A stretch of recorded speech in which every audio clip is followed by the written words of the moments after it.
সোমবার রাতভর রাশিয়ার মুহুর্মুহু হামলায় কেঁপে ওঠে কিয়েভ, দিনিপ্রো সহ ইউক্রেনের বিভিন্ন শহর। মুহূর্তেই ধোঁয়া ছড়িয়ে পড়ে বেশ কয়েকটি এলাকায়। এতে কয়েকজনের হতাহতের পাশাপাশি ক্ষতিগ্রস্ত হয় বিভিন্ন আবাসিক ভবন ও বাণিজ্যিক অবকাঠামো। গেল সপ্তাহে মস্কোর কৌশলগত হামলার হুঁশিয়ারির পর চলতি সপ্তাহে এভাবেই দানবীয় তাণ্ডব চালায় মস্কো।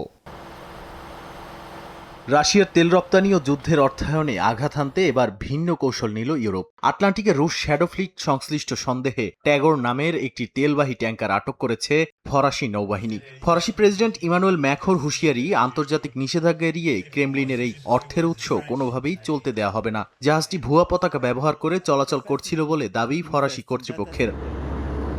সমুদ্রে কড়াকড়ির মাঝেই আকাশপথে উত্তেজনা ছড়িয়েছে ন্যাটো সীমান্তে। ইউক্রেন যুদ্ধের মাঝেই একটি রুশ ড্রোন রোমানিয়ার গালাতি শহরের আবাসিক ভবনে আঘাত হানে। ঘটনাটি কি ইউরোপীয় আকাশসীমার গুরুতর লঙ্ঘন বলে আখ্যা দিয়েছে ইউরোপীয় ইউনিয়ন। ব্রাসেলস বলছে এই আগ্রাসন প্রমাণ করে ইউক্রেনকে আরও বেশি সামরিক সহায়তা দেয়া এবং মস্কোর বিরুদ্ধে আরও কঠোর নিষেধাজ্ঞা আরোপ করা এখন সময়ের দাবি।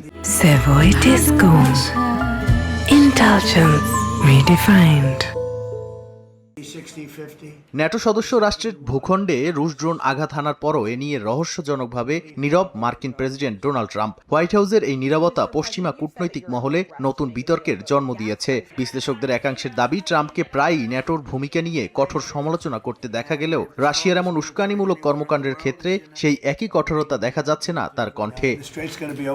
নাদিম মারজান, সময় সংবাদ।